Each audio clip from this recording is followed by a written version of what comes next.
me. Just got out the shower.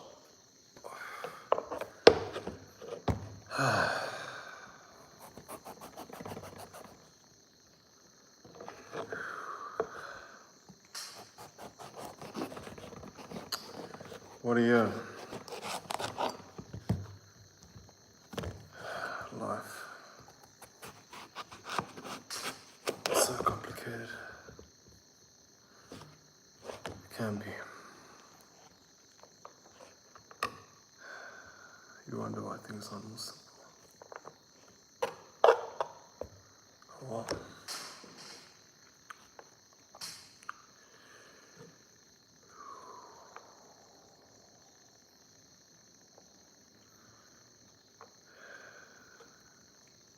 just finished playing soccer. Keeping the boys on their feet.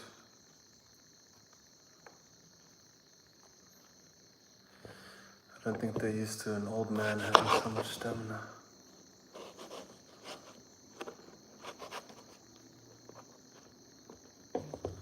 There's a lot of energy. Usually I have a nervous leg, well that's what they call it anyways. Some sort of nervousness disorder apparently. You know, when your leg just shakes like the rabbit Alice in Wonderland at the end of the table.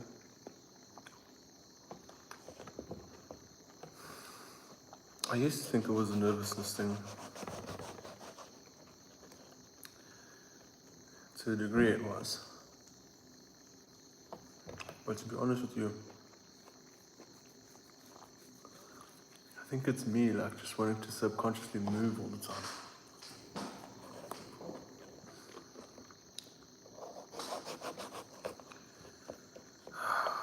I've seen a lot of things in my life. Made me question everything.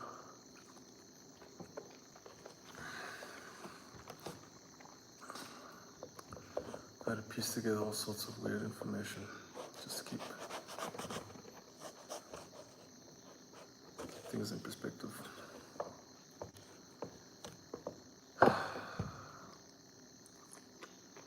For as long as I could remember, can't sit still. Even if I sit still, my mind's usually racing. I had to learn how to calm my mind down.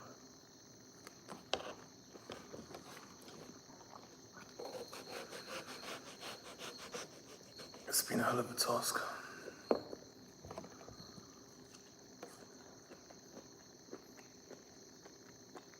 But I managed to do it. It almost killed me, but I managed to do it. Just calm my mind down.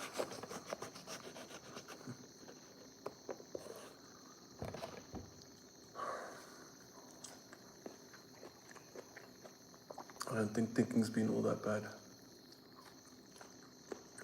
I actually think it's been pretty useful. To a degree. Of course, everything in moderation, including thoughts. I had to learn how to moderate my own thoughts.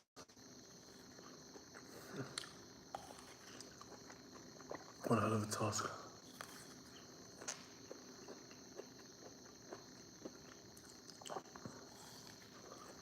I'm just focused on me now. Getting used to this new reality in my head. I literally at one point felt like Kal-El, Superman. When he was at school, all those noises started going into his head. That's how I felt for a year. So I tried to deal with it as best as I could.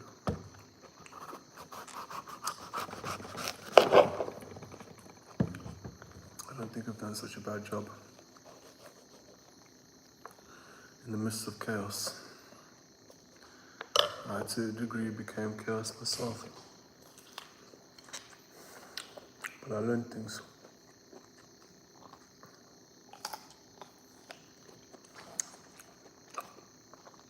So many times where you gotta catch yourself out judging yourself, you know?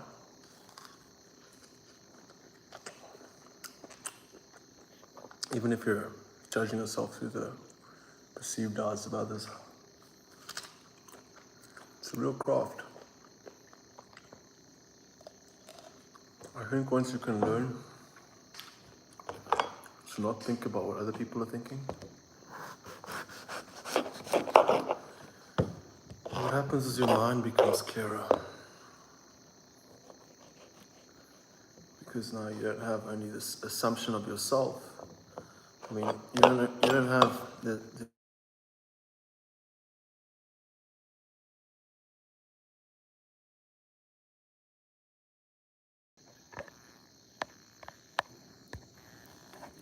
Sorry about that, just my mom calling.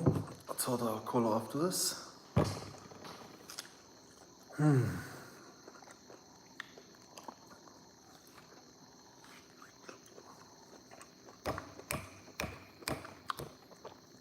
I know I bash the Bible a lot, but the Bible taught me a lot of things.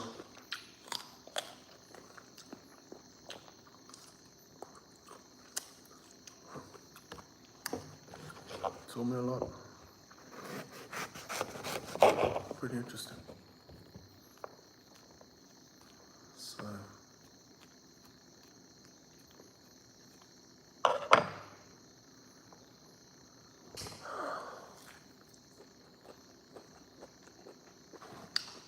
my body seems to be rejecting certain foods.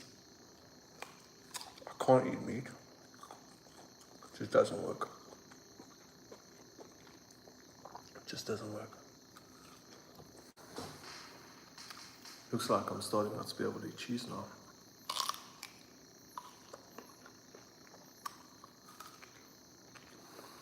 See, if I stay active and I use all this energy, it's easier for me to stay calmer.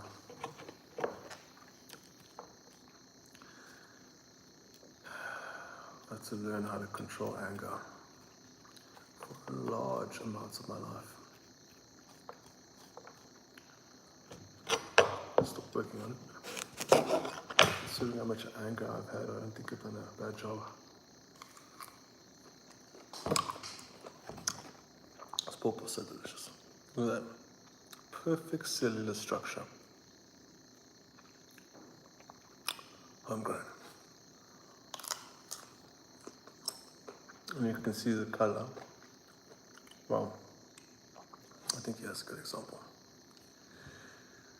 Very rich in nutrients. You know, compared. The more color the fruit has, the more life, manner, and nutrition it has. It's a very good idea to start getting used to eating food like this. It's really just a mental thing. I mean, trust me, I've eaten a lot of junk food.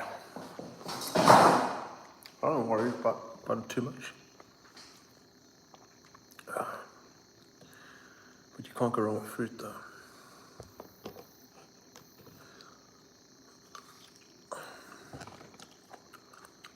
You cannot go wrong with fruits. So my suggestion is get used to eating fruit. High concentration of nutrients and manna. Don't worry if you don't eat enough. You'll be okay.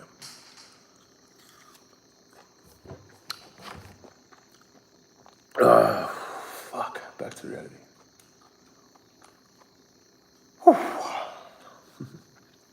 My reality, at least, anyways.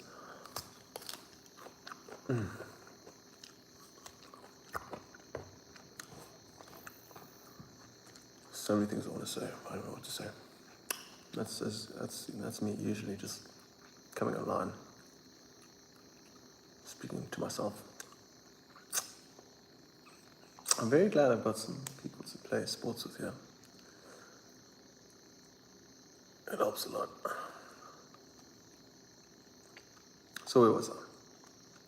Might as well give some nuggets, huh? Okay, let me scrounge around. So, when you're engaging and interacting with someone, there's usually three things going on. I think three things. The first thing is, in your mind, subconsciously what's happening is, you are making an assumption of yourself. So you're making an assumption of how you look, what your appearance may be, how you're coming across. So there's many assumptions, but the main thing is that you are subconsciously or consciously making assumptions about yourself in the presence of someone else. The other aspect that's simultaneously happening is you're also automatically calculating in your head what it is you think the people you're around are thinking about you. So there's two things now happening in your head. The one is your own personal perspective of yourself. The other is what it is you're assuming other people are perceiving of you. Okay? So when you don't recognize that, that uses a lot of energy. It uses a lot of mental, okay, if we talk in a biological sense, it's using cellular energy, okay? In most people, cellular energy accounts for 20% of bodily energy consumption. And in some cases more. I mean, your cellular energy intake can go up to like 40%, 80%. You'd be surprised. It depends on how hard your mind is working. Some people very well may go over a certain percentage of cellular usage. And it's incredible to think that when you are around people, you are not only using physiological energy, but you're also using cellular energy thanks to the thoughts it is you're thinking. And that cellular energy is being compromised from mainly, as I said, two places. The first is your own assumptions of yourself. The second is what it is you think people are assuming of you. So you actually end up using more energy than you should. And then that leads to lower energy, and then it leads to insecurity and assumptions and doubts. Okay? So what you want to do is when you're in the presence of someone else, you don't want to be thinking what they're thinking. You don't want to be doing that. It's exhausting. And you don't want to be trying to figure out that either. It's literally exhausting. You're literally using more cellular energy than you're supposed to be using. So, and also the same goes for when you're making assumptions about yourself. Okay, and some people are very hard on how it is that they analyze themselves and treat themselves in their own mind. So it can use a lot of energy. Of course it can use a lot of energy. Insecurity uses a lot of energy. It actually literally uses cellular energy.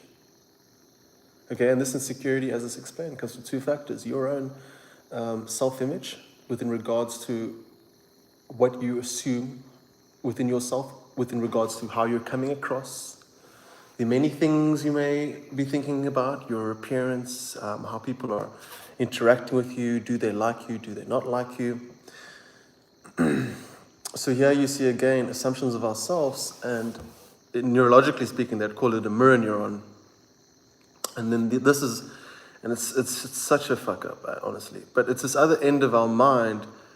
And it's a very good neurological term, actually, because it ensures that we know that when we are making assumptions of what it is we think people are assuming about us, it's actually more so got to do with ourselves than it's got to do with that other person. Right? So, like, if you are naturally insecure, and there's nothing wrong with being insecure, you know, I'm not demonizing insecurity. I just want you to know that, like, everyone faces some level of insecurity, and we work with it and we deal with it. But I believe talking about it helps us destigmatize the idea of having insecurity.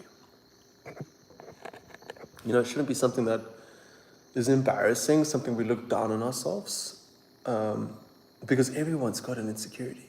You know, I'm not going to lie to you. Like, some people might say, "Oh, well, I don't have insecurity." No, everyone's got insecurities. I promise you now.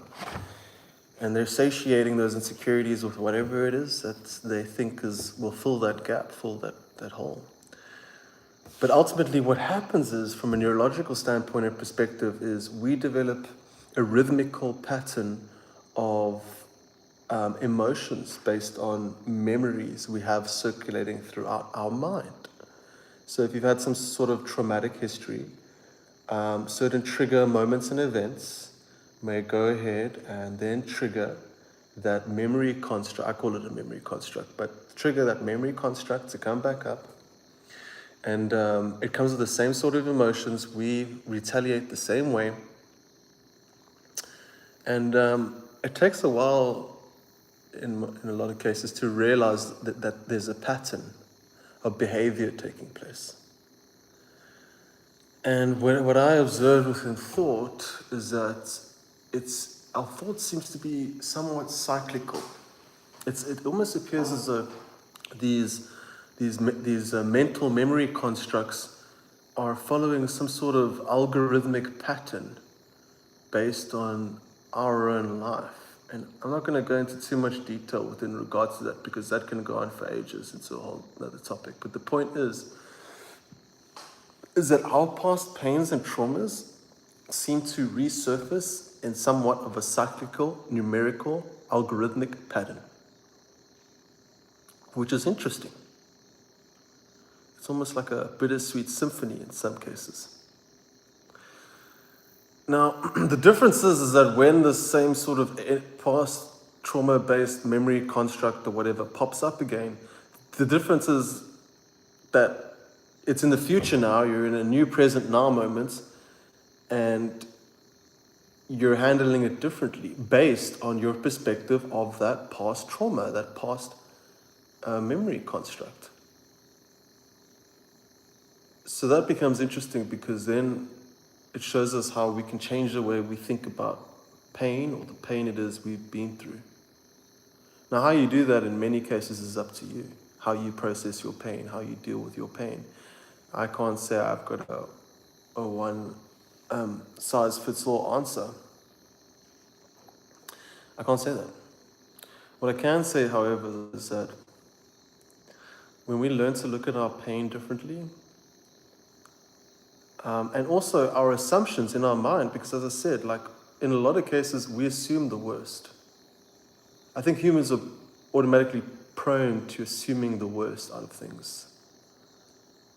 It's quite sad. I think there are moments of disappointment in our life, like trauma-based events, that then become reoccurring cyclical emotional patterns that bring up the same sort of feelings.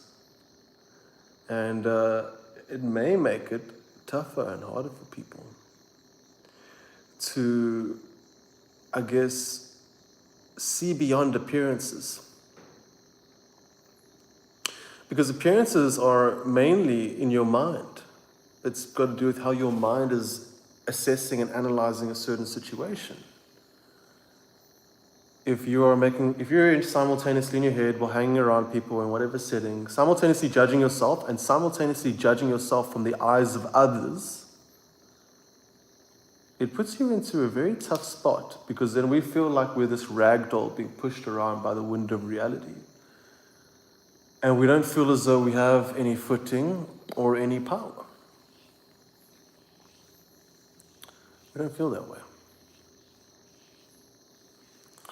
So, of course, whatever assumptions you make within that mentality of powerlessness, perceived mental powerlessness, that's going to affect your assumptions. And then in that denser energetic state, we would then go ahead and make more unfortunate assumptions that very well may not be true. I'm going to go ahead and say that in my life, I've made a lot of assumptions. And many times I was wrong.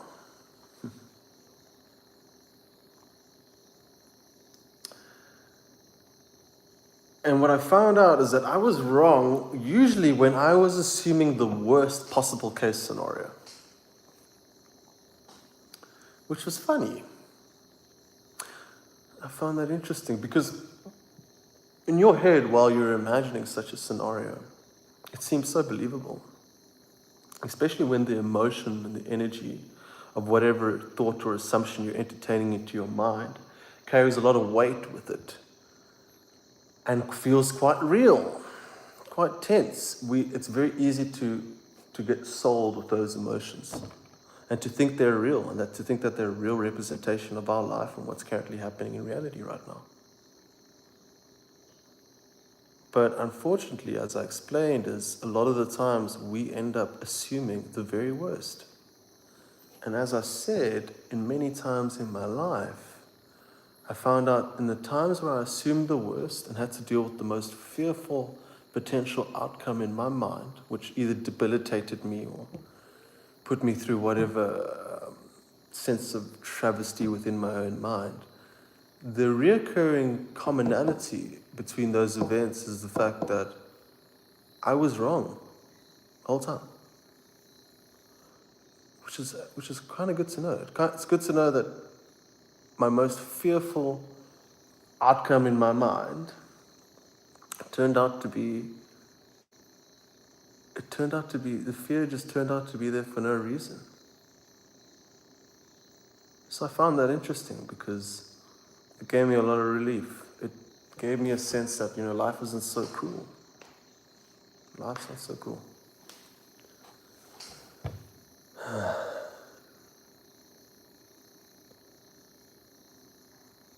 And I think it's good for people like ourselves and little children to grow up believing that life is not so cruel. I don't think there's anything wrong with that. I think it can help give them a lot of ease, psychologically speaking, especially within the developmental phase of their life. Very important for the pattern-based behavior that gets developed from that point onwards. This is why I love children, because they're just so pure. Like, I get along so well with kids and younger people. Like right now I was playing soccer with the younger boys. And it's just so fucking simple. Like, that needs to be cherished, That innocence and that needs to get looked after. Like, we need to look after that in people. Because the more we look after it, the better world we're going to live in. So always make sure to engage. And, and don't get into fierce competition. Like playing soccer now, it's like, it's a game. Don't get a little competitive. Don't get too competitive. It's a game. We're having fun. So, it gives you a chance to build people up. And also be noticed. It's important for people to be noticed. I don't think anyone in this world, from the time that they're a child, does not deserve to be noticed. I can't look at teenagers and be like, oh, they're all evil. I mean, they're not all evil. They're just misguided.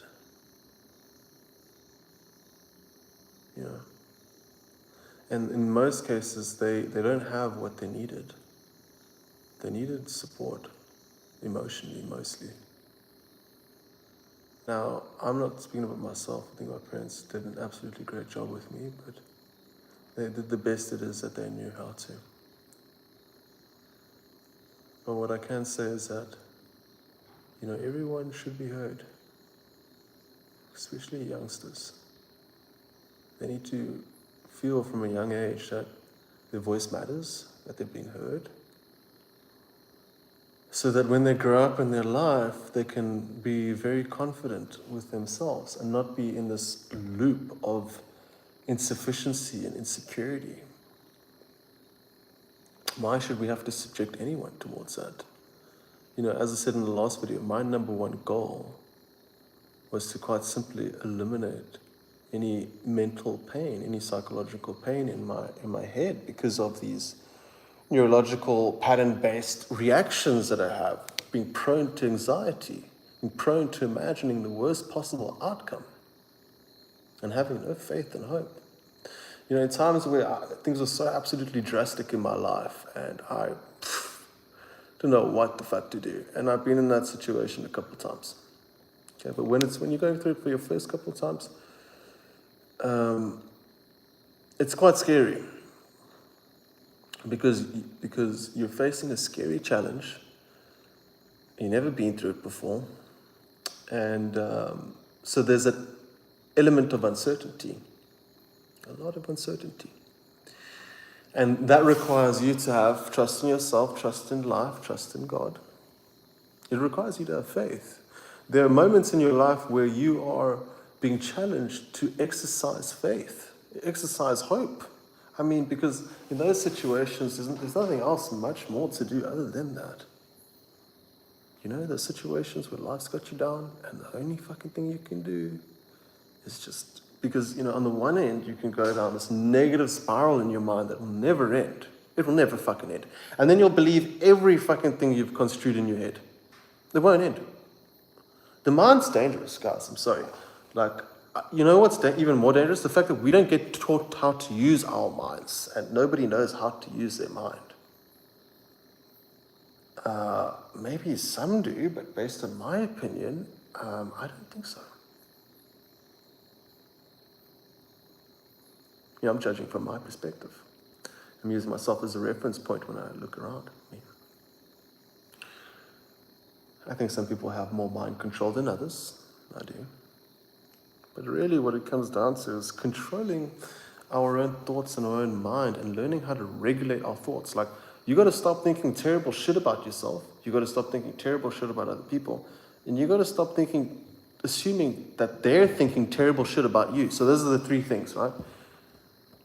Assuming, well, there are two things basically. Your mirror neurons, right? What your perception of yourself, your perceived perception of others upon you. It's exhausting, and it's not true most of the time, actually, which is funny. Like, we are our own worst critics, guys. Is the negative spiral the bottomless pit? It's a fucking bottomless pit for real. Jesus. You combine a negative spiral with shifting through parallel realms, you will end up in a fucking dimension that seems like a bottomless pit. Yeah, absolutely. Oh, when your fear consumes you. Yeah, I don't think anyone will have to reach that. I don't think you have to. I would highly not recommend that. I'm going to be honest. I wouldn't recommend it.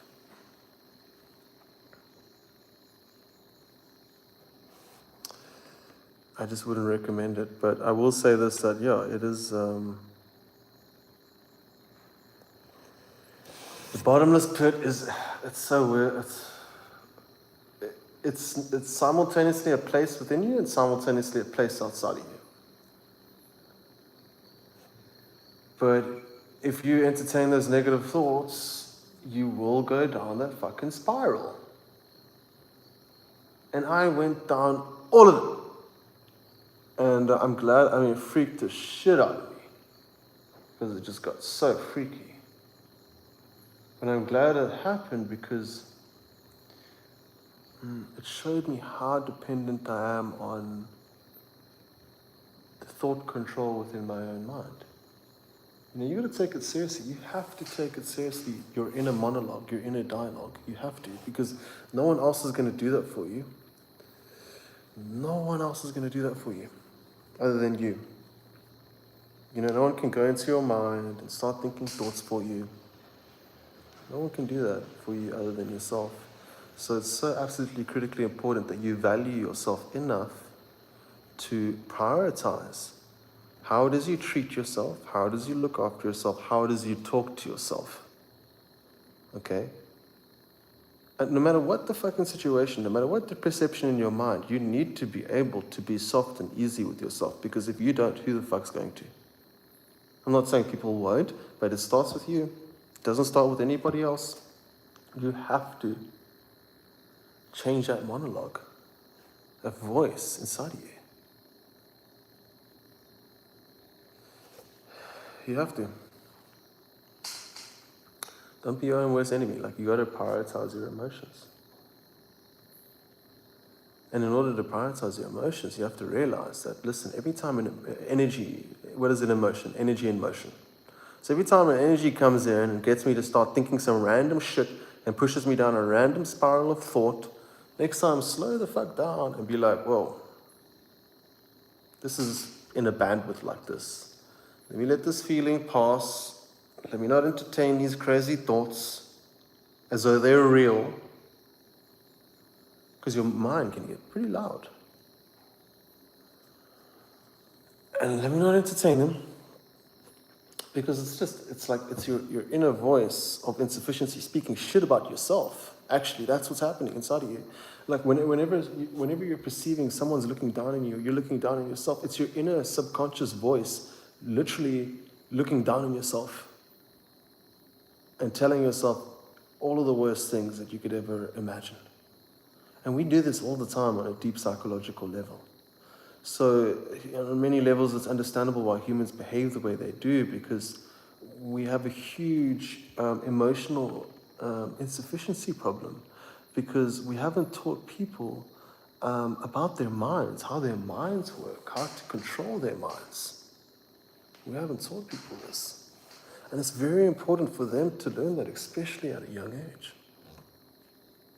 Because you don't want them to go with this negative psychological pattern for the rest of their life. And if they do end up doing that, then, this sort of information and knowledge can help them. You have to learn how to not allow shitty fucking thoughts to enter your head. Right? Like if you want, it's got nothing to do with what you have. It's got nothing to do with how you look. It's got nothing to do with who you hang out with, who you've been with, what's happened to you in the past. It's got nothing to do with that. What it's got to do with is you being with you at that moment in time, and you having to rely upon yourself in order to take care, be easy, and look after yourself. You can't do that if you're feeding fucking negative shit into your head constantly, or allowing any negative shit to come into your head, whether it's an assumption of your own or a presumed assumption from the minds of others, which are usually wrong. Assumptions are dangerous. That's one of the most key things I learned within my life, is that assumptions most certainly are dangerous, and they can be dangerous. And when we have emotionally charged thoughts, and they send us through these spirals of this exploration of perception and belief, it can be incredibly dangerous. It can be fucking dangerous. It can destroy your mind. It can destroy your life. It can destroy your self-esteem, your will to live. I'm speaking from experience here.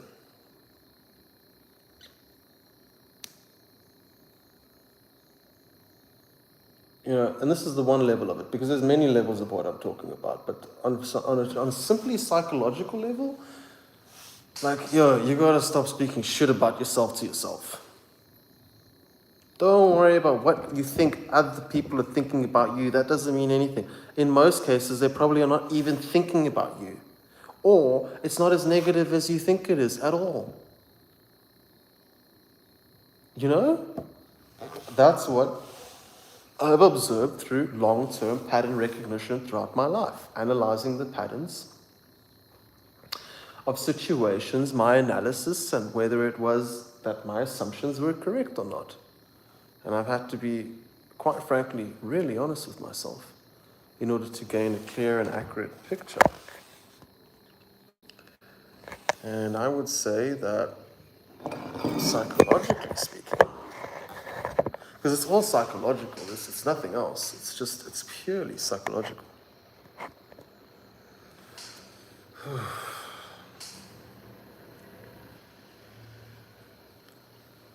So in terms of our own psychological states, we have to not allow ourselves to speak shit about our fucking selves.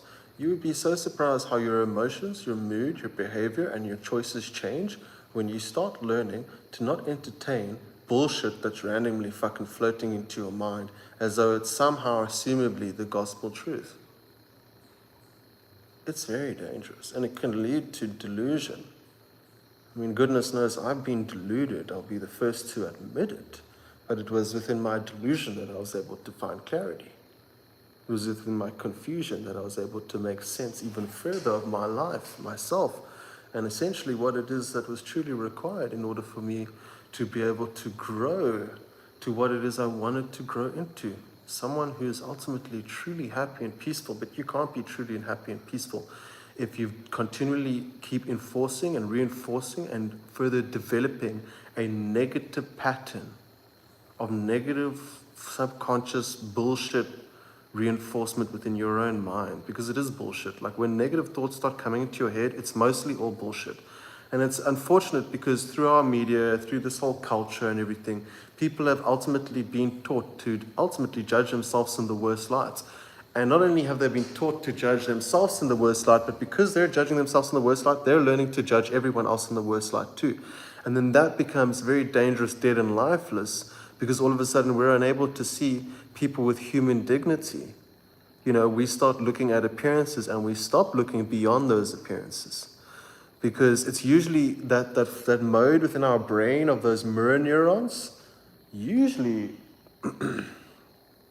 are just like a sub-layer within our mind.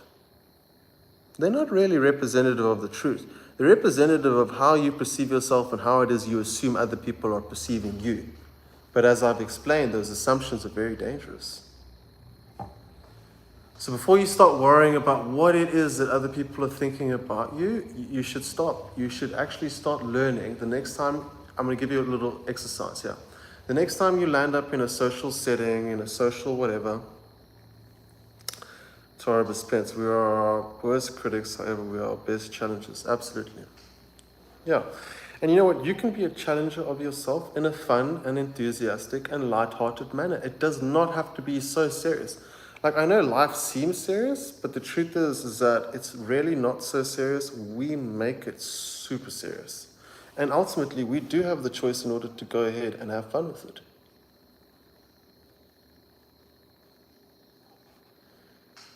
So we have the choice to have fun with life, because, you know, if you're not having fun with life in a good way, it's pointless. Guys, you're here on earth. It's amazing to be alive.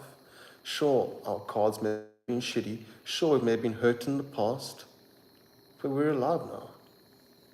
And I always keep that childlike wonder and that mystery, and searching for more, because it's amazing. But I can't search for more effectively if my mind is continually fucking giving me a negative feedback loop of all this subconscious gray matter within my mind that have accumulated throughout time within regards to my lifespan, the things that have happened within that timeline, which have made me feel certain ways, whether it's insignificant, small, insecure, abandoned, rejected, hurt, whatever that case may be.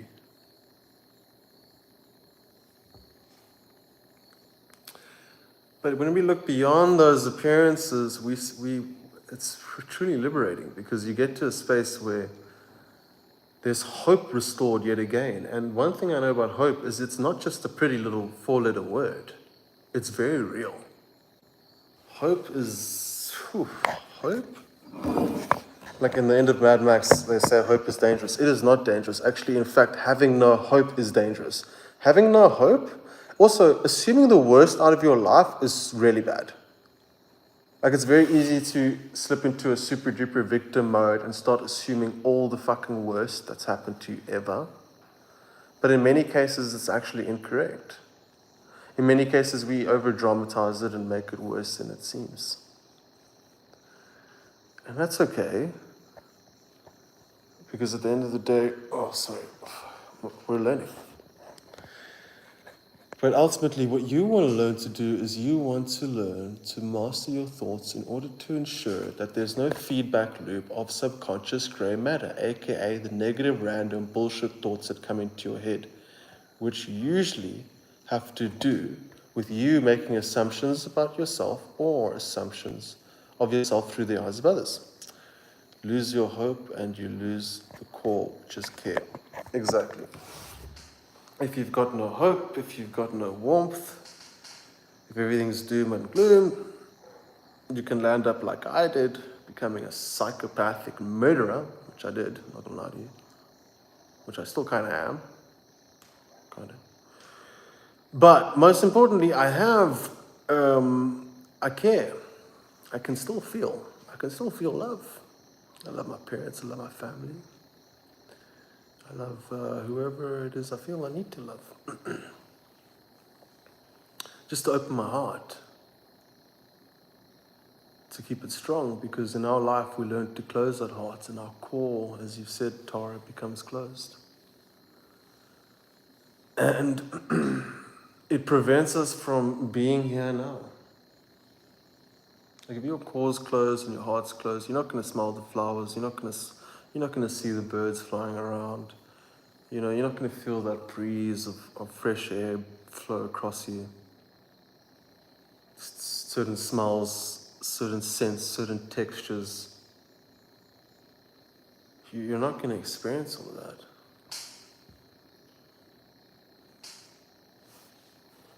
And that's what makes us happy, people. Being present. Whoa.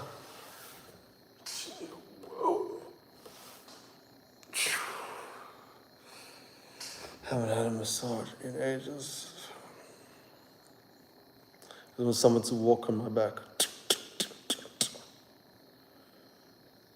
That'd be good.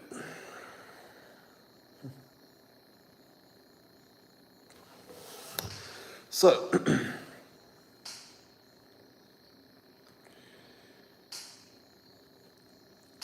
get rid of the negative thought spirals that carry you away in your head to oblivion within your own mind without any evidence to suggest that that's the case. And start entertaining ideas of hope, fantasy, magic, imagination. You know, it's sad that as a child has died because the world teaches the child to let go of that child's superpowers. Curiosity, fantasy, magic, their energy. Children have inexhaustible energy, but it's not because they're growing older that they're losing that energy. It's because the world is just telling them to do what they don't want to do, which is not fun. And so it kills the spirit. And when your spirit's killed, your energy's killed. Like, you ever notice, like, people who are super happy are usually super active? I mean, not always, but in many cases that is the case. Because, you know, people who are usually goofy and silly, they got a lot of energy. They may sit idling, but they got a lot of energy. Because they haven't lost, like, that part of them that keeps them young. By the way, a guy said I look 22 today. What? I was like, thanks, man. I'm 31. It felt nice, I'm not gonna lie. I was like, thanks, man. Haven't been complimented in a while. I appreciate that. Sound like a girl. So that's what I do. Like, I ended the rat race and it's over it. I'm like, fuck this shit, dude. This is not me. I can do this. I can fucking beat everyone at this game. I could beat you at this, beat you at that, beat you. Not that I want to beat people. I mean, it's boring having to compete with people and stuff that you don't even like competing in. It's fucking boring. But I saw more. I see something so beautiful that I play with and engage with every day. Spiritually speaking, reality-based speaking. And I love it. Can't speak about it. But I just want to say this though. Never lose that spark of curiosity and wonder inside of yourself. It is so dangerous for you to do that. As soon as you start doing that, you start killing yourself. Your body starts going into entropy. Your mind goes into entropy, your body goes into entropy. Don't do that. You don't want to go into entropy. You want to be rejuvenated. Yes, Jesse. Imagine manifest the world you want. Haha. I've aged 10 years. I've aged in 10 years and 3. Yeah, you know, there's 3 years a lot to us.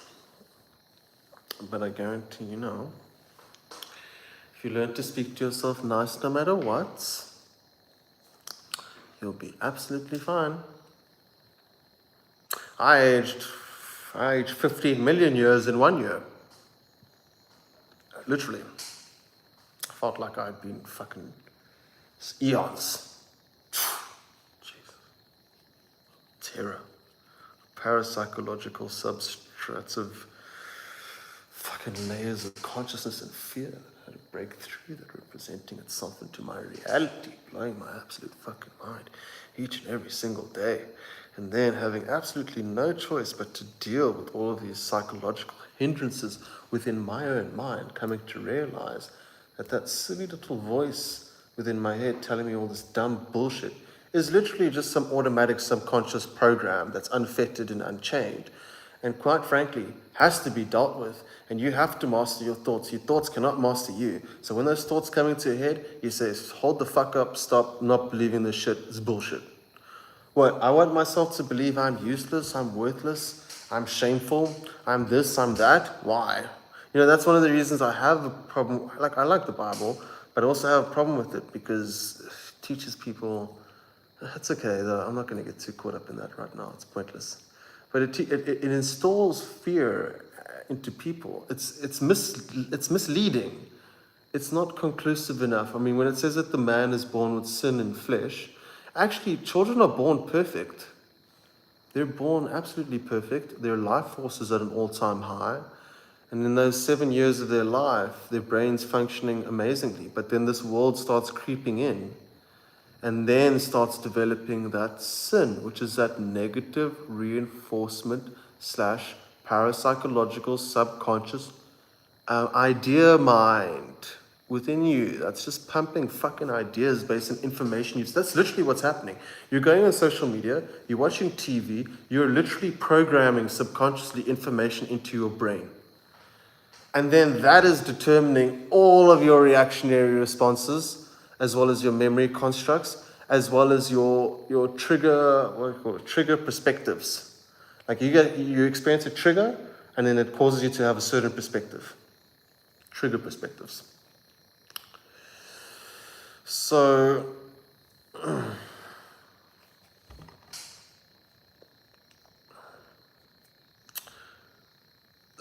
the way we're running the world is pretty not good at all. It's very bad for the human psyche.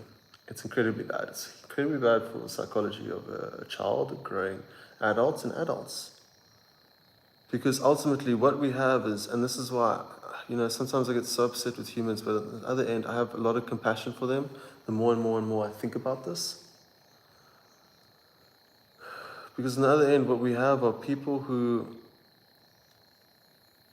were forced to grow up, forced to become, my mind is my strongest muscles, become my trapeze artist strongman. There you go. That's incredible. Great attitude to have. A very good attitude.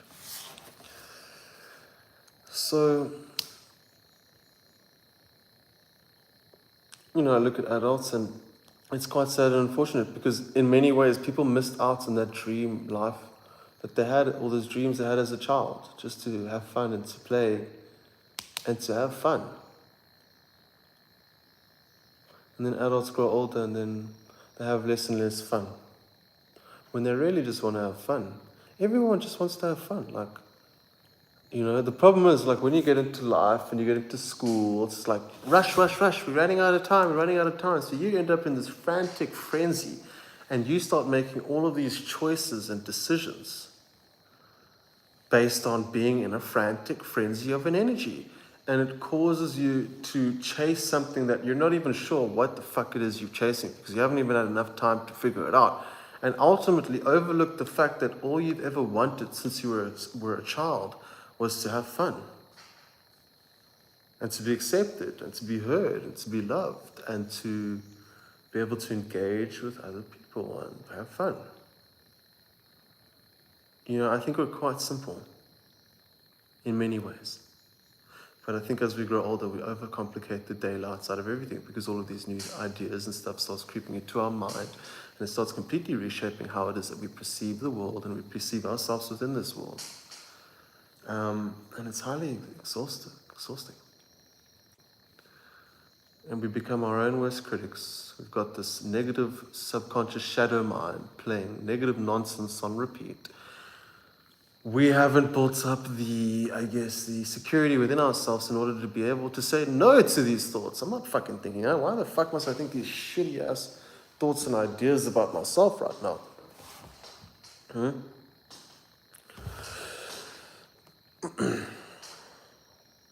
Why? It's pointless. Doesn't make any sense.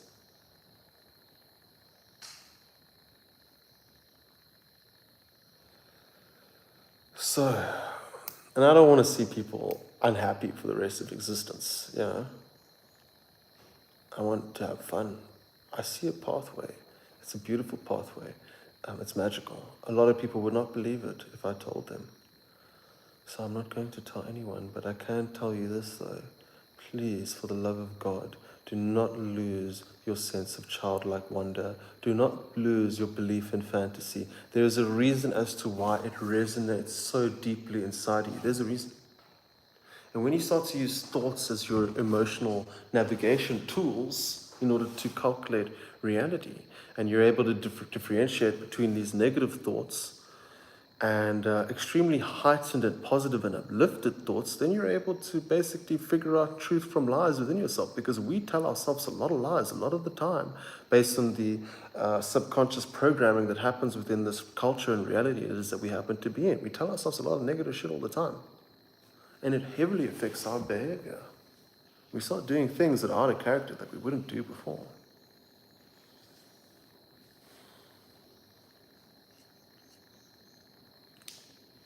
I don't want to live in a world with insecure people who are constantly competing with each other and constantly trying to one up. I mean, sure, fun and games are cool, but everything has a time and a place.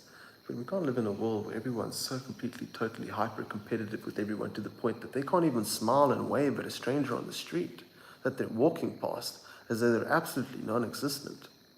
Social creatures being completely unsociable because of the dreary grayness. The dreary judge? No, not making sense. But the grayness within people's hearts and lives, and being completely antagonistic or feeling antagonized by the society they live in, so being too scared in order to get out of their box and to say hello. I said hello to many people randomly within my life, and I always found it quite odd that sometimes they were so completely surprised that either they didn't hear me or they just heard me and they just didn't respond. I thought it was so absolutely strange that a human being, and I don't look down on them. It's just so weird. I think that just many people are just nervous. I think many people have a super duper crippling social anxiety. It's the reason why people stay within friend groups for so long and don't mix things up and so forth and so on. I mean, I'm used to being with myself. I'm not really like a super sociable person, because when I socialize, I like to do it with a purpose. I have a very purposeful life, and the reason as for that is because I've had to heavily prioritize my own energy and my own psychology. This is why I've had to detach myself away from civilization for as long as I have. Because I've had to have my own space and time in order to go through all of this and to find out who I am without this potentially crippling anxiety hanging over me that I cannot find any reason for me having to hold on to. And therefore I don't, I let it go. Self-worth is incredible. It's about telling yourself that you deserve not to suffer. I mean, that's not even a hard thing to tell oneself. Why do you deserve to suffer? You don't deserve to suffer. Have you made other people suffer? Are you evil? Do you make people suffer? Innocent people? Probably not. So, do you deserve to suffer? No, you don't deserve to suffer. And it really is as simple as that. So we can drop the fear, we can drop the games, and we can realize that at the end of the day, I don't want to suffer, you don't want to suffer. It's a really simple realization that can be made between humans. You don't deserve to suffer, I don't deserve to suffer. If you don't make me suffer, well then, I have no problems. We don't want to suffer. But a lot of us suffer in silence, in our own minds. We have no one to speak to. Even the thought of speaking about things to people gives us more crippling anxiety because we're judging ourselves so brutally.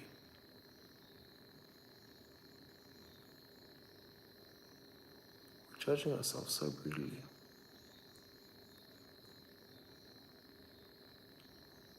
I gotta say, stop judging yourself so much. It's pointless. It's It's taking everything away from you. And don't expect the worst shit to happen to you. Why? Why do you feel as though you deserve the worst possible fucking scenario to happen to you? Many times it's easy to assume that, but most of the time it's not true. Why?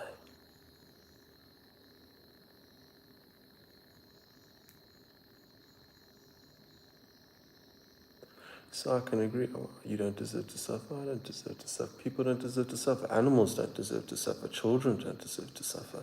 Why does the animal deserve to suffer? I cannot give you a reason.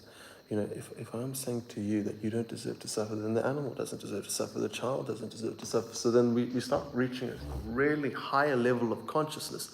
And everyone's all about spirituality. But the thing is, guys, like if you cannot value a life enough to not consume suffering, then you have a bit more realizations to go before you realize that death and suffering is completely unnecessary. And it's not good, because when we empathize more on this level with our fellow beings, we can feel their pain. It's not good. I don't know how else to tell you that. A lot of people don't want to hear that. But I'm going to be very honest with you, it's not good.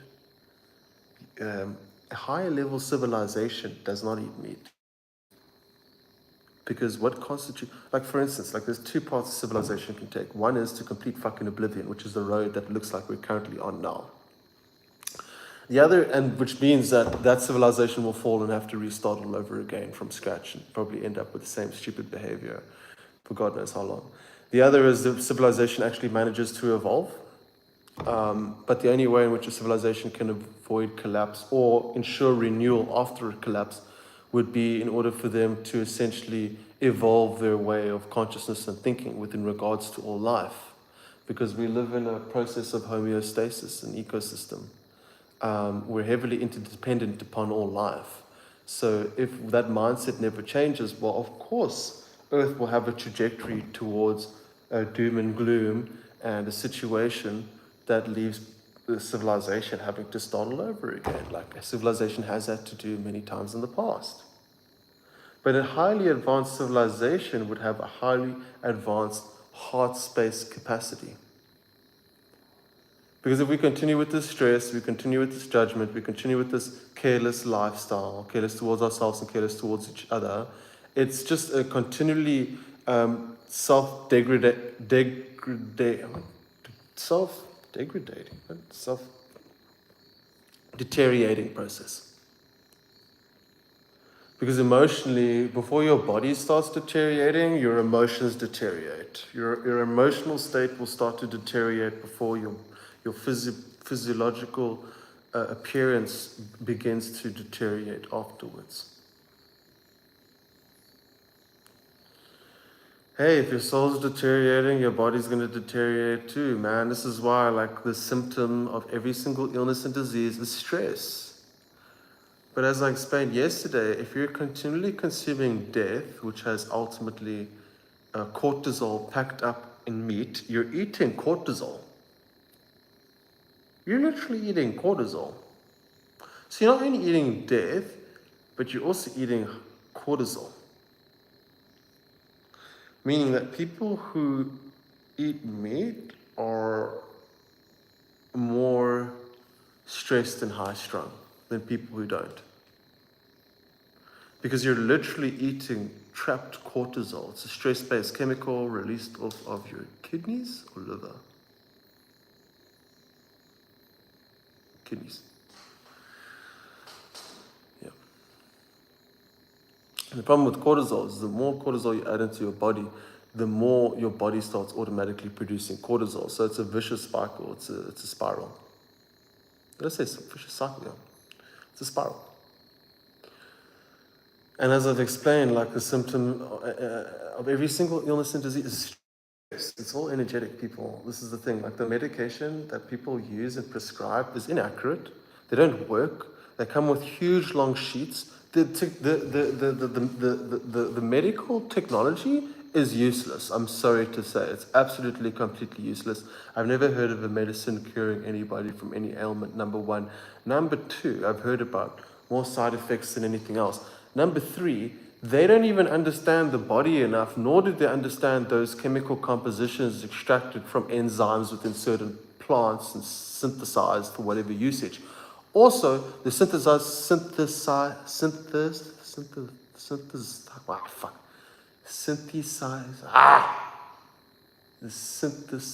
what? No ways. Oh God, I just forgot how to say the word. The synthesization. What a tongue twister.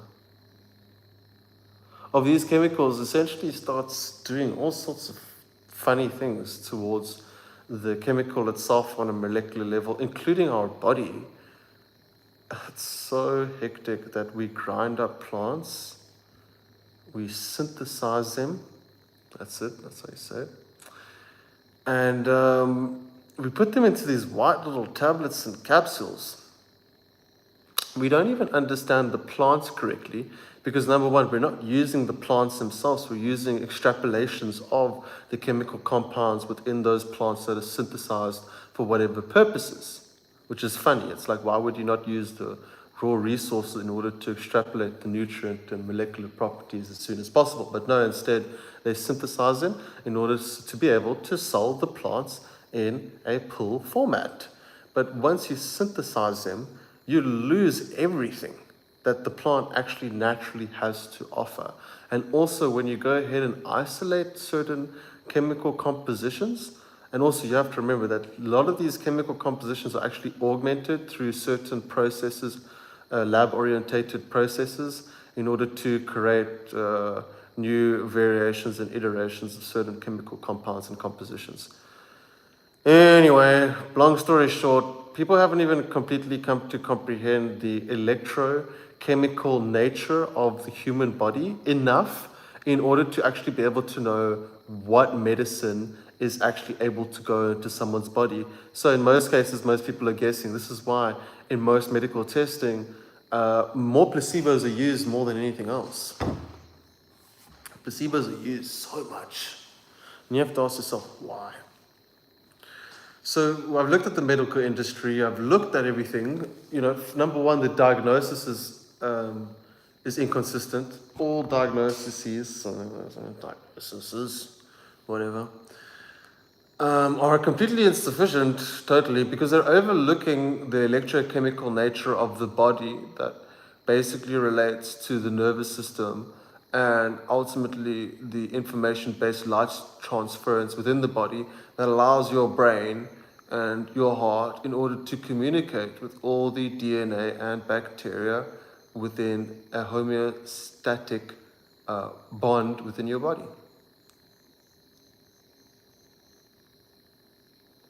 So as I've explained, we don't really completely, like it's electrochemical more than anything else. So it's got more to do with electricity than anything else. Your human body channels energy and electricity continually.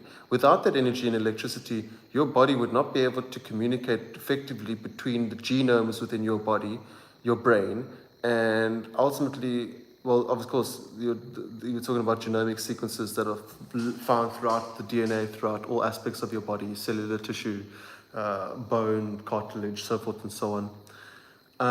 But ultimately what it is I'm saying is that all ribonucleic reactions, as well as cellular reactions, are all based upon electrical impulses.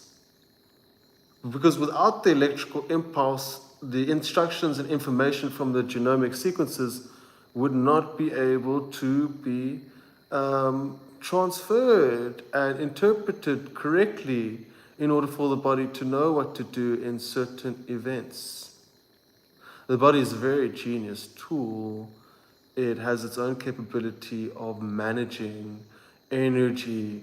And when you start looking at chemical compositions as well as electromagnetic chemical compositions within the body through the lens of energy and electricity, it paints a whole new picture. And it makes a lot more sense within regards to why it is humans are as sick and frail as it is that they are today. As I've explained, the number one causes of any physiological damage lie within the number 1/2 what do you call it? Symptom of every single illness and disease you've ever heard of: stress and anxiety, and fear. Ultimately, the same thing. That is literally, if you go into any single ailment and disease, those three or two, whatever, exist for every single disease. And some people have, and remember, that has to do with energy, emotional energy.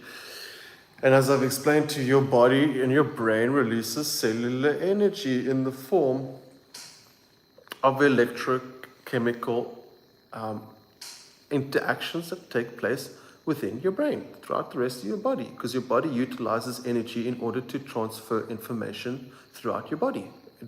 It uses energy to communicate to itself. So when you're thinking a lot, you're communicating a lot to yourself, you can end up using a lot of cellular energy, as I discussed before. So your brain and your heart acts as some sort of central operating system of your body, and it determines the state of the genomic sequences within your body, meaning your immune system is told what to do by certain genomic sequences within your DNA. So you're encoded. Your body has the coding within itself in order to look after itself. It already exists, it's there. But when we entertain too much stress and too much anxiety, our consciousness and the energetic states in which it is that we happen to be in, as well as the electrochemical responses and reactions that happen throughout the brain that release certain chemical throughout our body, which it does, every single thought releases a chemical, depending on whether that thought is a low thought or a higher thought. You know? Now, I'm just looking at it from a very reductionistic point of physicality with a little bit of metaphysics and electromagnetism thrown in, but we are electromagnetic beings. Our DNA uses electromagnetic oscillations within our body in order to communicate as fast as it's able to. It's actually quite incredible to see how our body actually has the ability to continually communicate to every single piece of DNA automatically. But if you're continually stressed, well, then your chromatids / genome, your double helix is what they think it looks like. No one's really ever shown me what DNA looks like. So a lot of this is very much it's very much based on assumptions, because I've seen diagrams of DNA, but based on what I know about DNA, I'm starting to question what I've been told, because I've never seen DNA. And this is, I can't go around and start looking at research papers and stuff and start accepting everything that is that they're fucking saying. If they're only showing me diagrams, I would be really stupid to be like, okay, guys, well, this is a very compelling case. In such absolute detail. I'm very much impressed. But the only issue is that I'm unable to verify this diagram and the information for myself. Because as far as I'm concerned, I haven't actually been shown DNA. I've never seen DNA before. I've seen diagrams of it. But I wonder, 100 years ago, did they know so much about DNA? When we didn't even have the instrumentation or apparatus in order to view it on such a micronuclear level. So I wonder, is that correct?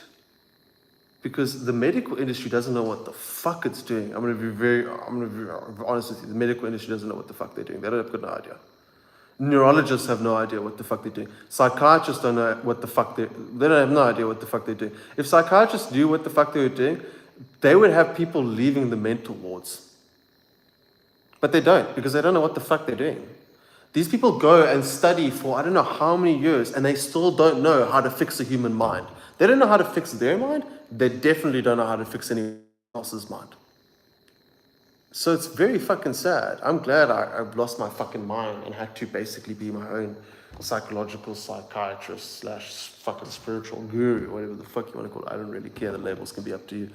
But the point that I'm making is that I'm very glad I went through that, because now I'm seeing a lot of people who I can help.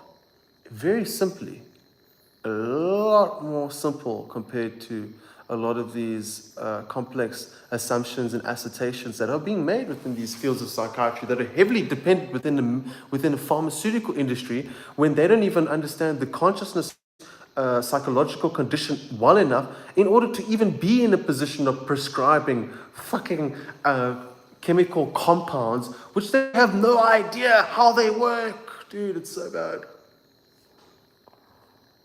Oh, it's just my brain meds. No, your brain meds are eating your fucking brain, actually. Trust me, I've looked into it. They're eating your brain. Like literally, you're literally eating your fucking brain with whatever the fuck you're putting into yourself. You're eating your brain. Who the fuck ever said that it was okay to... I said this years ago, and then it always happens that it comes out on TV, and then everyone's like, oh, well, the psychiatric, the industry doesn't seem to be too effective, guys. We didn't see that coming. See that coming. And then people want to say, well, you know, mental illness is hereditary. It's not hereditary. However, the passed on behaviors and the environment, you know, like if the mother has certain stress, that stress will be passed on to the child. It's not necessarily hereditary within the way in which it is that we think. I mean, with, you know, and it's so weird now, especially knowing that I have never ever seen a fucking genomic sequence in my life. I know we're based on coding, I know we're based on data, so for now, we'll just call it DNA. Okay? Because which I believe is an energetic structure over and above anything else. I believe each man and woman has their own energetic structure. I believe that energetic structure determines, based on their lineage, what it is that they look like. So, for instance, your face will have certain proportions, so forth and so on. But considering that I've never ever seen a DNA sequence, I've only seen diagrams of them, I'm highly skeptical. And it's something that it's just, most of the science and everything that I've ever looked at is all wrong, because all I've ever looked at are diagrams.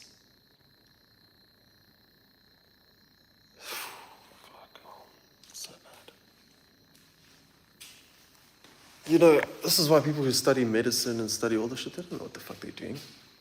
Oh, they're just parrot learning the system of a bunch of guys that made a lot of money off the medical industry, started all the research papers and dissertations and so forth and so on were funded.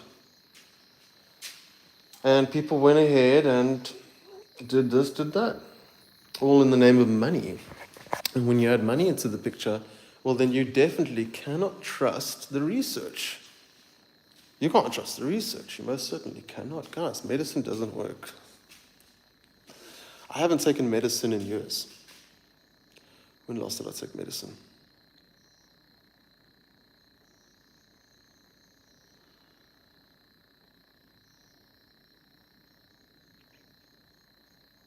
Ten years ago.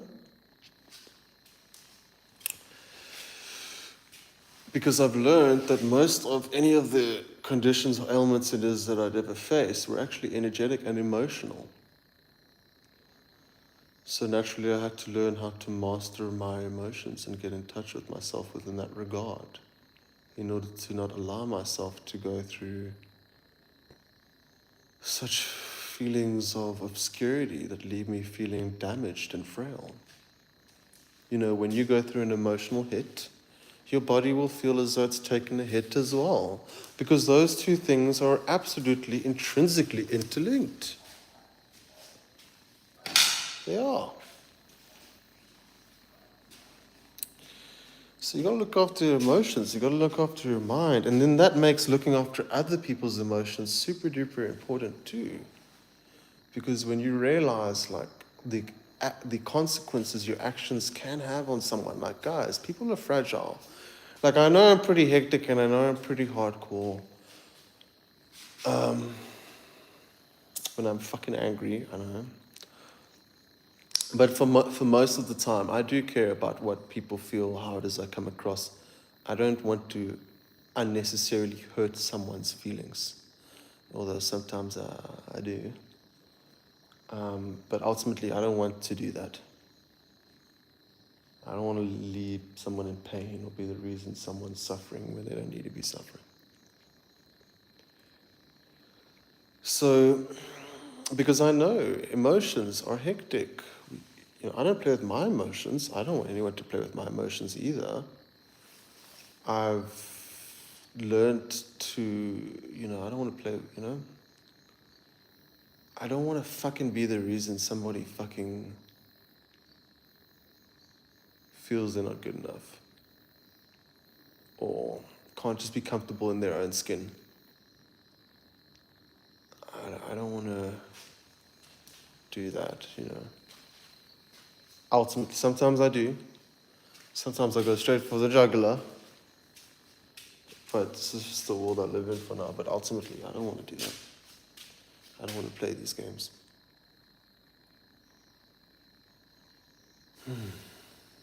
So, my final message would be, just be easy on yourself. Like, listen to how I'm talking to you. Like, how I'm talking to you is how you should learn to start talking to yourself. Soft, easy, gentle, understanding, patient, compassionate. And putting your emotions first. You should put your emotions first. As I say, your emotions determine your energy, determine your life. Emotion, energy in motion. Energy in motion. And I'll teach you some more stuff about that at a later stage. But for now, you should know that whenever an energy in motion comes into your body, what it usually does is triggers an automatic thought response within your mind without you even knowing it. So for instance, you're just chilling, some sort of thing happens, it reminds you of some sort of past instance, creates this trigger event within you. You get nervous, and this energy comes in of these nerves. And then what that does, without you even noticing, is it starts creating a thought process in your mind automatically. And then your mind starts spiraling automatically. So what you need to do the next time that happens is notice that, whoa, this is just an energy coming in. That's all it is. It's just an energy. And I know it's just an energy now, so whatever random thought process is about to occur, I know it's random, I can stop entertaining it, and maybe a little hard at first, it gets easier quite soon, I promise you that, especially if you're committed. And you let it go, dude. You let it go.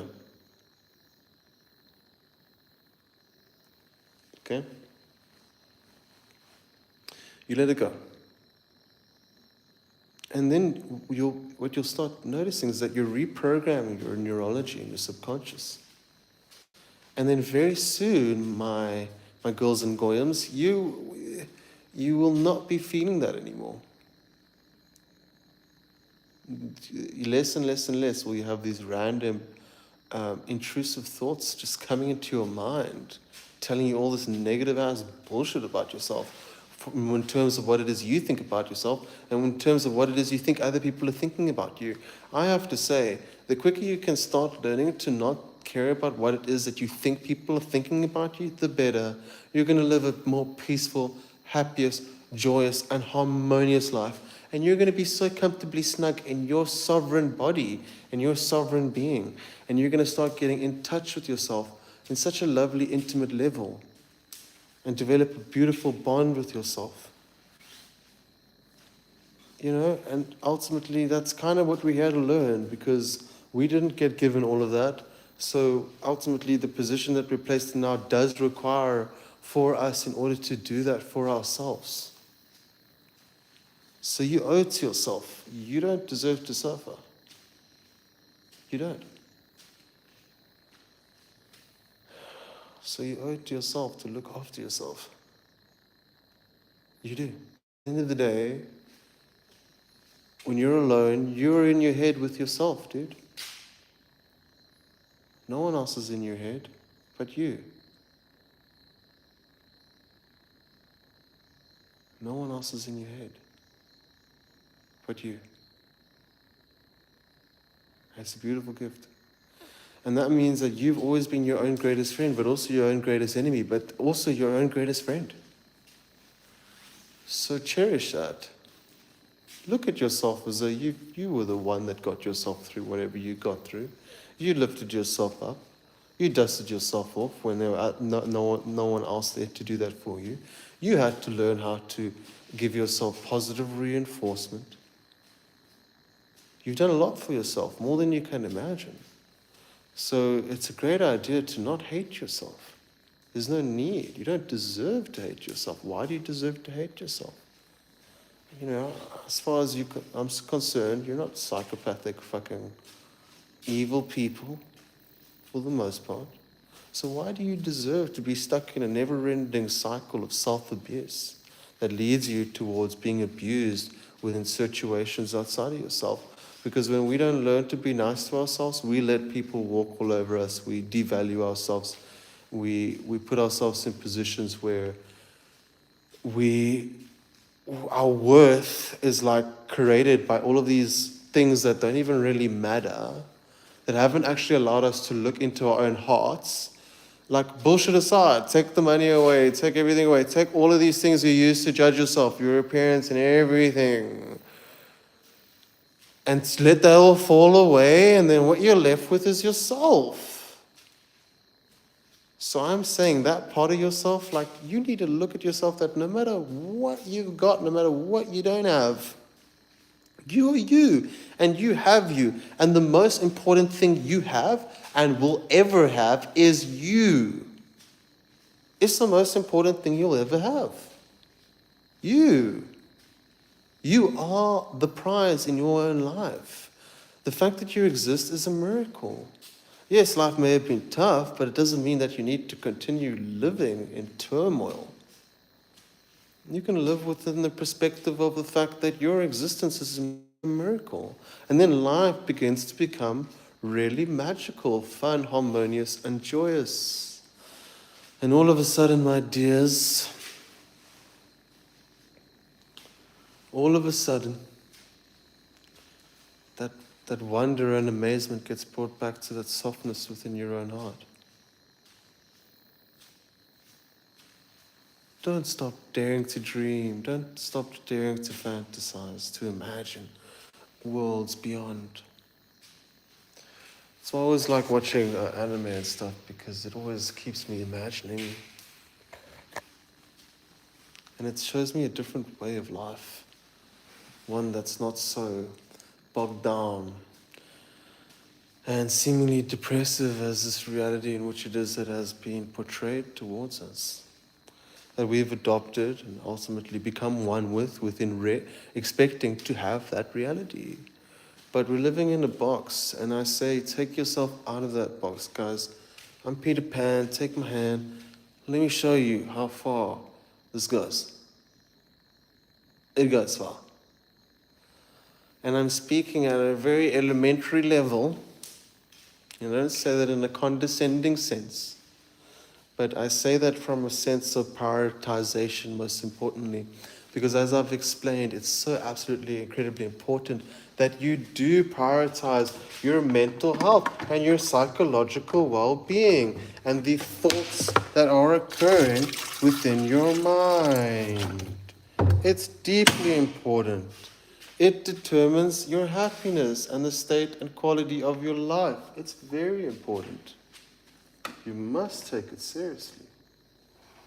If you don't, then who will? Because I can tell you whatever I want to tell you, but guys, I can't go into your mind and make you believe this, figure this out for yourself. It's something you got to figure out for yourself. But I'm giving you very easy tools in order to be able to accomplish that. You don't need to get caught in a never-ending, unquenching state, dissatisfaction and paranoia, and assuming that the absolute worst thing is going to happen to you. You don't need to live in fear. And you also don't need to fear losing anything. Because the most important thing it is that you'll ever have is yourself. So the moment you can start to learn to see that, the beauty within you, naturally and intrinsically, the beauty you were born with, and everyone's got that beauty, but some people have just gone down the wrong paths and just thrown it away. And you hope that, I believe anyone can salvage it. I don't know about anyone, but you hope that they would salvage the beauty within them that this world has taught them to lose sight of. A childlike wonder, that joy, that being okay and super duper present and happy in any given passing moment.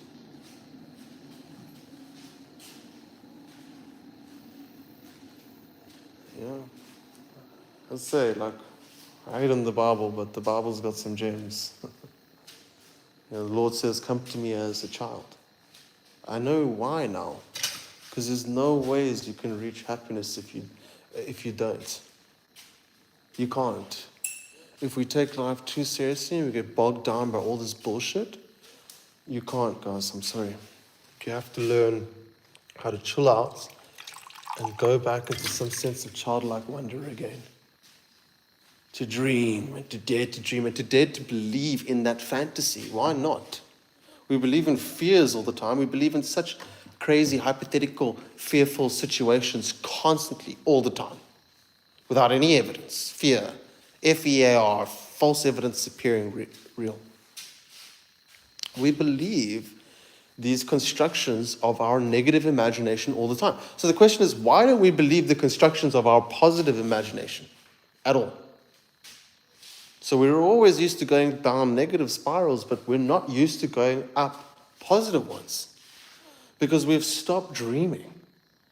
We've stopped believing in fantasy and magic and divinity and eternity and all of these extremely high thoughts. It takes a high mind in order to accept a high quality thought. And you get different spectrums and different bandwidths based on what it is you're ready to believe. If you believe life is so doom and gloom, and this is all there is, and this is all there will ever be, you're at a certain bandwidth. That's okay, because we evolve past that one, so our awareness is increased. And beyond that bandwidth, there are higher ideas, higher realities, higher feelings, higher ways in which it is that you experience being in your own existence within your own core on a moment-to-moment, day-to-day basis. It literally changes your reality. What I'm saying holds weight. What I'm saying literally can change the composition of your very being. What I'm saying holds weight.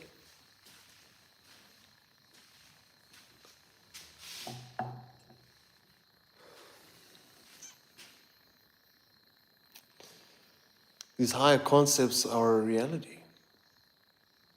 I've seen them. I've been to heaven a couple times. And I don't think I would ever believe in what it is I'm telling you as much as I do if I didn't.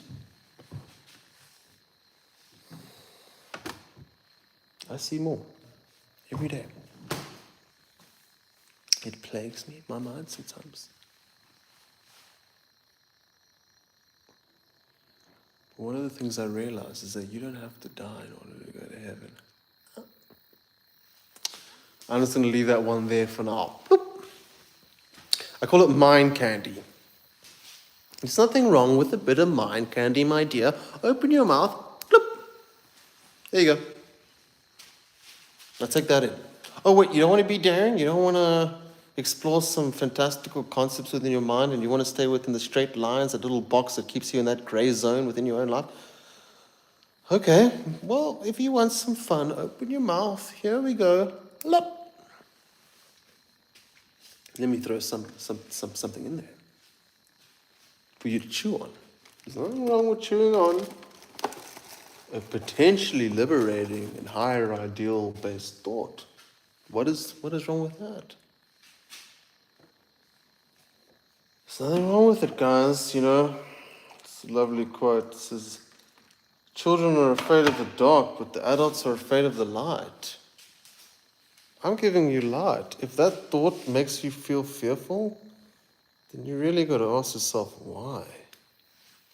If it's so impractical in your own mind, you have to ask yourself why. Why?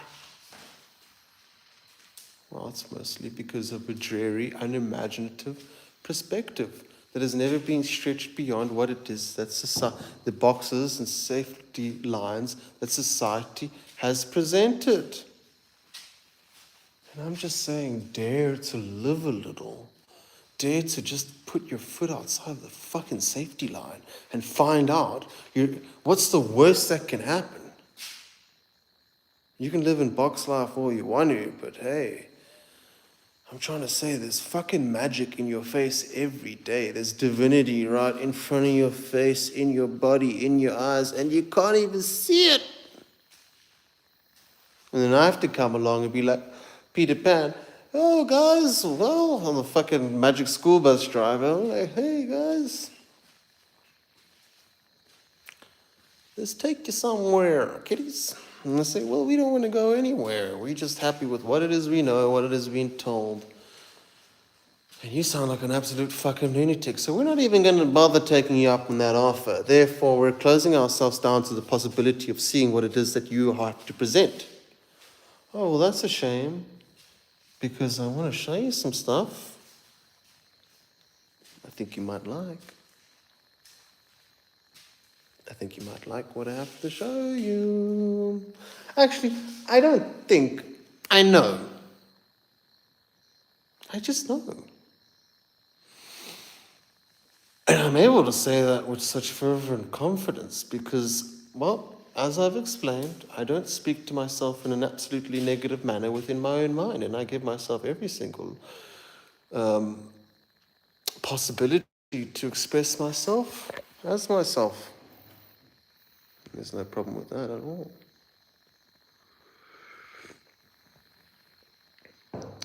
I'm soft and kind to myself. I allow myself leeway within my own personality, within my own characteristics, within the way in which it is that I express myself, within the ideas in which it is that I share, within the ideas I entertain, within the way in which it is I perceive myself. I'm not my worst enemy. I'm my best friend.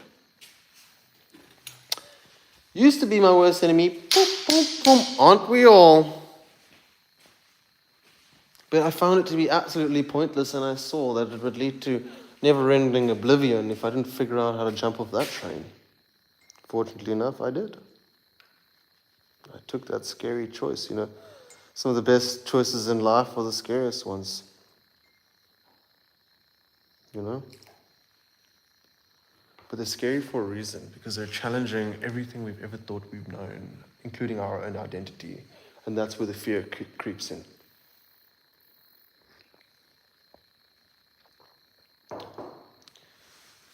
Guys, the world's been boring long enough.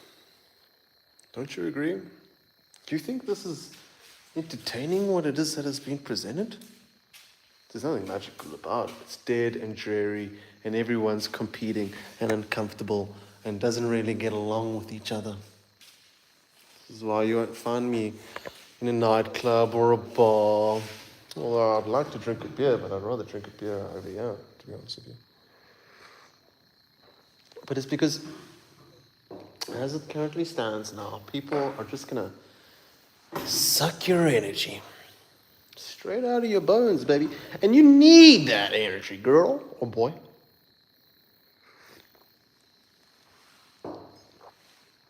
You need it. You can't go around to places where your energy is being drained out of you. Yo, your happiness and your health depends on your energy.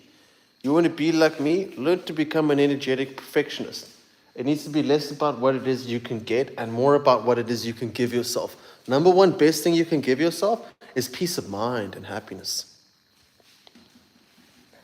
In a positive way in which it is that you happen to communicate and speak to yourself. Because if you're feeling happy and light and there isn't this fucking demon and this pressure of this earth pushing down on you, you can breathe And be okay right now in this moment as it is. Nothing needs to change. Nothing needs to happen. It's beautiful as it is, baby. Take that breath in and out. One more time in your nose. Out your mouth. One more time in your nose. Out your mouth. Let it go. There's no need to hold on to any of that tension you may be feeling inside of yourself. And it's absolutely okay for you to let it go. You don't need to hold on to it. Let it go. Give yourself permission to let go of all the tension. I give myself permission. Breathe in through your nose. Out your mouth.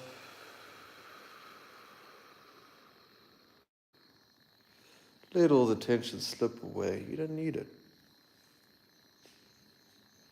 You don't need to live your life like that. Neither do you deserve to. Give me one reason as to why it is you deserve to live your life like that. Being out of sync. Being stressed and tense. Where does the backache come from? Where does your muscle dystrophy come from?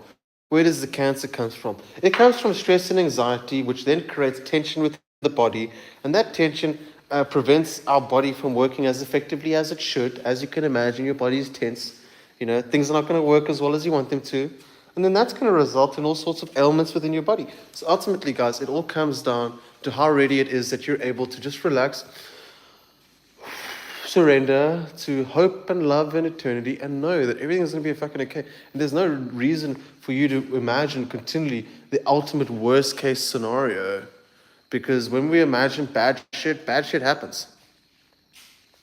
Can't tell me it doesn't.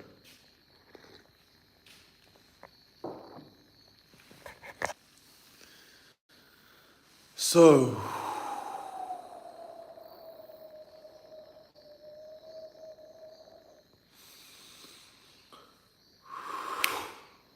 let me help out whoever's watching. Send you some love rays. Take it in. There you go, let the tension fall. Let the light in. Good, tension fall. Let it go. And here's the water going through you. You're floating. Connected to the ocean.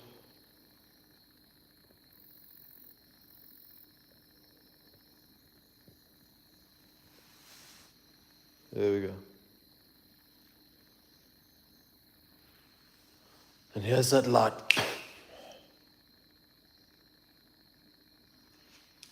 There you go. So, you see, feeling more relaxed, feeling more easy. You're enjoying instantaneously a better quality of your existence as it stands right now in this current passing moment.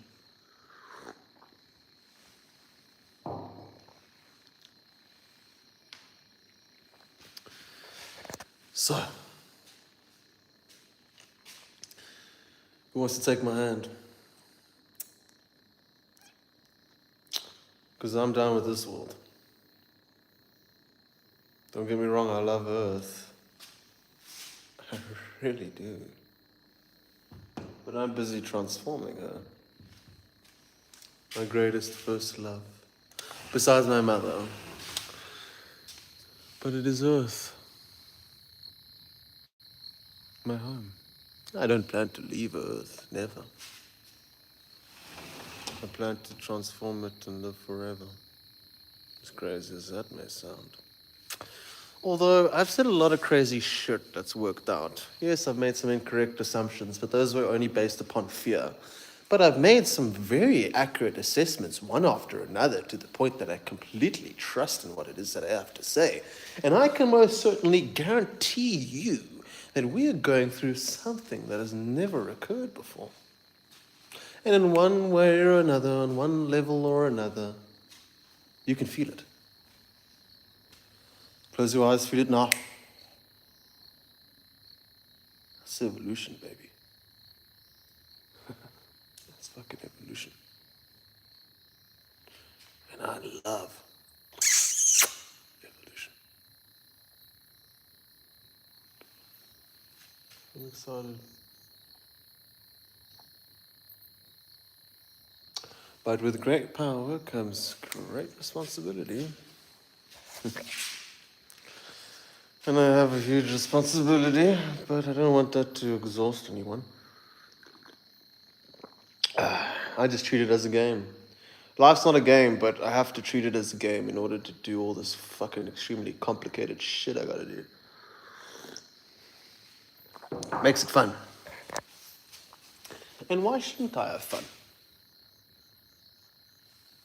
It's all I've ever wanted to have is fun. That's all I've ever wanted to have. I want to have fun, I want to create it, I want to share it. But my God, I have one hell of a road ahead of me. Fortunately enough, very soon some extremely catalyzing and evolutionary events about to take place, changing my position within this world and changing all of our positions. Well, as I see trillions of years into the future. For now, at least 1,000 to 1,000,000. Although even 1,000,000 is quite a lot, but when you wrap your head around eternity, time starts looking very different. And based on what I've seen, eternity most certainly does exist. So I'd highly encourage and implore you to seriously never ever disregard or discard that idea ever. Because it's crucial, it's beneficial, and you require it for your soul's development. So that's my video, that's my monologue. I'm less aggressive now, for now, at least anyways, until some shit. But for now, everything is okay. Everything is okay. So, thank you for entertaining me while I entertain you. Hopefully. Love you lots, and keep well.